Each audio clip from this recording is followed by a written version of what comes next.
Oke dah. Baik, Assalamualaikum warahmatullahi wabarakatuh. Selamat siang kepada yang terhormat Bapak dan Ibu Dewan Juri dan tim penilai, pada panitia perlombaan, serta pada sesama rekan pendebat dalam perdebatan kita hari ini. Kami dari tim Universitas Maritim Raja Ali Haji, Tanjung Pinang, Kepulauan Riau, di sini sebagai tim pemerintah penutup. Sebelum kita mulai ke perdebatan, izinkan saya untuk memperkenalkan dulu anggota dari tim kami, dimulai dari saya sendiri, Aksan Sinar Akasyakti sebagai pembicara ketiga tim pemerintah, dan rekan saya Gora Lajiola sebagai pembicara keempat tim pemerintah. Nah, kita mulai dulu dari sanggahan. Sebelumnya kami ingin menyanggah dulu argumen yang disampaikan oleh tim oposisi.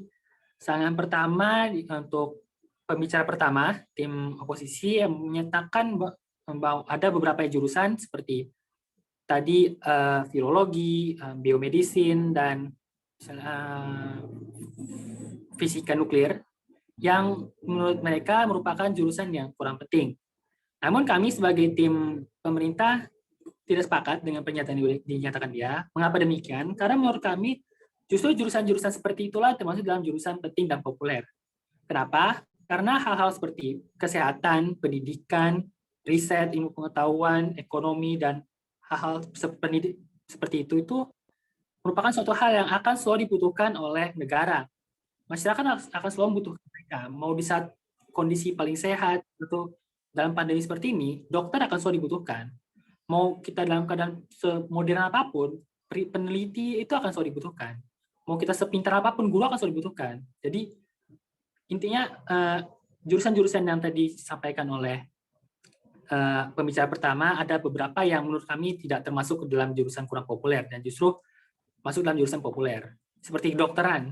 Kenapa mahasiswa mau masuk ke kedokteran gitu? Padahal UKT mahal banget. Kita tahu bahwa itu salah satu UKT termahal di kedokteran. Kenapa ya? Karena kedokteran tuh ya prospek kerjanya bagus.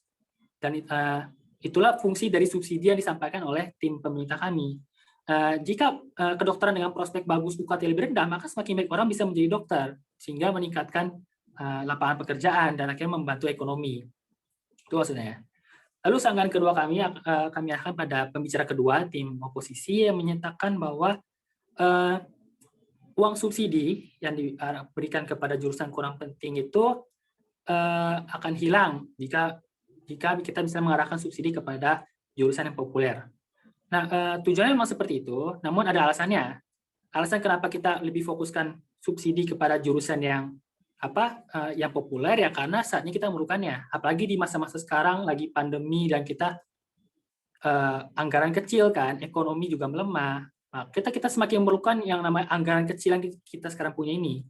Ibaratnya jika misalnya kita sekarang punya 5 juta tiap bulan hasil kerja kita, namun kita tiap bulan memerlukan 4 juta untuk hidup, untuk bayar kos, lain-lain seperti itu, apa yang menurut kalian yang mana lebih baik? Apakah kita lebih baik membayar kebutuhan hidup kita dulu, atau lebih baik kita investasikan uang tersebut? Karena kan investasi artinya memfokus ke masa depan. Jadi masa depan kita indah, cerah, dan bagus seperti itu. Namun tadi, jika kita menginvestasikan 5 juta kita kepada masa depan, namun kita nggak membayar kebutuhan hidup kita sekarang, maka ya sama aja bohong. Nanti yang ada malah kita gagal sekarang. Kalau kita gagal sekarang, ya nggak ada yang namanya masa depan. Jadi karena itu, iya bagus kita fokus ke masa depan, namun kita juga kita harus fokus kepada masa sekarang. Sekarang ini kita lagi memerlukan ekonomi, kita memerlukan pekerjaan, kita memerlukan uang, anggaran pemerintah, karena tadi pandemi. Karena pandemi ini kita memerlukan uang, sehingga oleh karena itu kita harus fokuskan dulu kemana yang memang benar-benar menghasilkan uang, pekerjaan.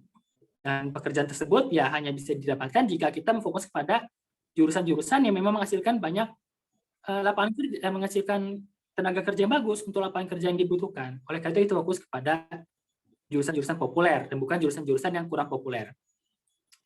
Nah, untuk argumen dari tim kami sekaligus juga sebagai sanggahan untuk tim lawan adalah ini. Tim lawan selalu menekankan bahwa jurusan yang kurang populer itu ada manfaatnya di masa depan. Contohnya tadi pembicara pertama bilang bahwa virologi sekarang dibutuhkan banget di saat ada pandemi. Lalu kalau nggak salah pembicara kedua juga menyatakan bahwa di masa depan kita akan memerlukan astronomi atau ke masa apa, karena kita perlu mencari ke luar angkasa. Namun gini, apa yang terjadi jika misalnya sekarang ini tidak terjadi pandemi? Apakah itu artinya mereka di jurusan virologi malah jadi kurang berguna? Kan gitu. Kalau misalnya kita fokuskan 10 tahun lalu, misalnya kita virologi nih, namun tiba-tiba di sekarang nggak ada pandemi, maka virologi kita fokuskan 10 tahun itu nggak ada gunanya dong. Atau astronomi, misalnya kita sekarang nih, kita anggarkan semua ke astronomi supaya kita bisa nanti di masa depan bisa mencari planet baru atau seperti itu. Namun ternyata sampai 10 tahun kemudian masih tidak dibutuhkan hal tersebut atau kurang dibutuhkan. Terus uang yang kita fokuskan itu buat apa? Jadinya hilang begitu saja. Lebih baik kita fokuskan saja uang itu kepada hal yang kita perlukan sekarang, yang pasti. Jangan bertaruh kepada ketidakpastian. Janganlah kita karena seperti bisa saja 10 tahun lagi agrikultur misalnya sangat diperlukan. Jadi kita akan fokuskan sekarang ke agrikultur. Terus kalau misalnya 10 tahun lagi nggak dibutuhkan agrikultur gimana? Rugi kan?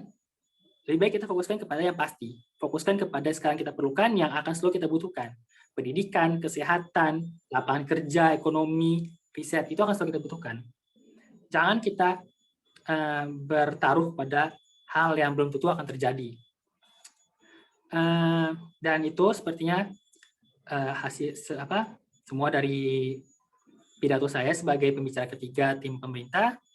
Selanjutnya saya serahkan pada moderator dan pembicara keempat. Wabillahi taufiq wal hidayah. Wassalamualaikum warahmatullahi wabarakatuh. Selamat siang.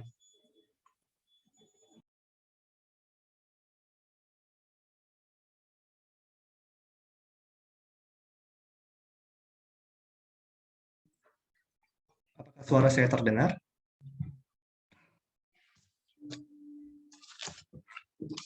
Di sini saya akan memulai sesi dalam 3, 2, 1. Selamat sore, salam sejahtera untuk kita semua. Yang saya hormati Bapak Ibu Dewan Juri, Panitia KDMI, dan rekan-rekan pendebat yang saya banggakan. Di sini saya sebagai pembicara keempat dan juga sebagai pemerintah penutup.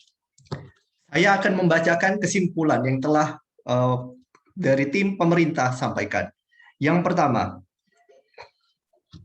dengan memastikan subsidi yang proporsional terhadap jurusan dan prodi yang bisa menyerap tenaga kerja yang banyak, itu akan meningkatkan angka serapan kerja. Mengapa demikian? Karena dengan memberikan subsidi akan memberikan mereka peningkatan layanan akses dan lain sebagainya yang justru akan merubah kurikulum dan akan memperbaiki sistem pembelajaran yang di tiap-tiap universitas. Dengan begitu, sumber daya manusianya justru akan lebih bagus dan mereka akan terserap ke dalam pekerjaan. Yang dimana tersebut juga akan berkaitan dengan poin kedua saya, yaitu peningkatan layanan akademik. Dengan adanya subsidi, dengan jurusan-jurusan esensial yang telah tadi disampaikan oleh teman-teman saya dan juga dari tim pemerintah yang lain, bahwa esensial inilah yang akan memberikan dana yang begitu besar bagi mereka untuk peningkatan terhadap layanan akademik mereka, bagaimana kita belajar, bagaimana kurikulum terselenggarakan, dan bagaimana kita dapat siap untuk di lapangan pekerjaan. Subsidi tersebut bisa disampaikan dalam bentuk laptop, atau mungkin subsidi kepada dosen, mahasiswa, dan juga pembangunan infrastruktur yang telah disampaikan oleh pemerintah pembuka. Dan juga solusi yang terakhir itu adalah dengan meningkatkan keahlian sehingga peluang lapangan kerja baru akan tercipta. Hal tersebut sejalan dengan proposal yang kami sampaikan, bahwa dengan adanya perbaikan kurikulum, meningkatnya SDM, dan di SDM tersebut akan membuka lapangan pekerjaan yang baru. Bukan hanya untuk mengejar perusahaan-perusahaan yang besar dan lain sebagainya. Bagaimana jika perusahaan-perusahaan tersebut tidak terdapat pekerjaan lagi? Bagaimana jika kita sedang berusaha untuk bertahan di era pandemi ini yang telah membuat kita berkorban lebih banyak? Oleh sebab itu, dengan adanya esensial tadi, subsidi tadi, potongan terhadap jurusan-jurusan yang esensi tadi akan meningkatkan, akan membuat seperti booster bagi Indonesia untuk dapat membuat SDM yang berkualitas dalam waktu dekat dan juga untuk dalam proses pemulihan ekonomi. Dan kita mengetahui bersama bahwa saat ini memang benar bahwa kita pada nyatanya memang dalam pandemi, dan esensial apa yang kita butuhkan seperti dalam tenaga kesehatan, tentu kita membutuhkan seperti pembicara ketika tadi setelah sampaikan, seperti dalam bidang kesehatan, habis itu juga dalam bidang pendidikan, habis itu juga dengan pelayanan publik. Itu adalah sebuah faktor yang esensial yang tiap tahunnya kita selalu membutuhkan. Dan mengapa mereka membutuhkan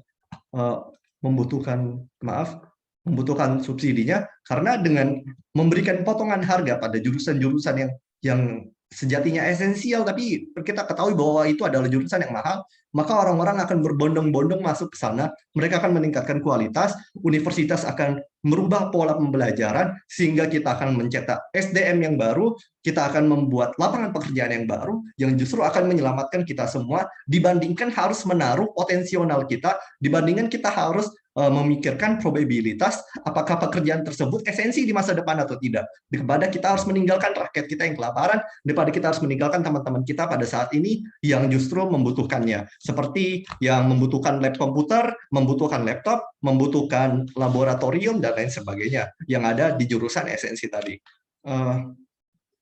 Sekiranya itu adalah hasil dari proposal yang telah kami ajukan sebagai tim pemerintah.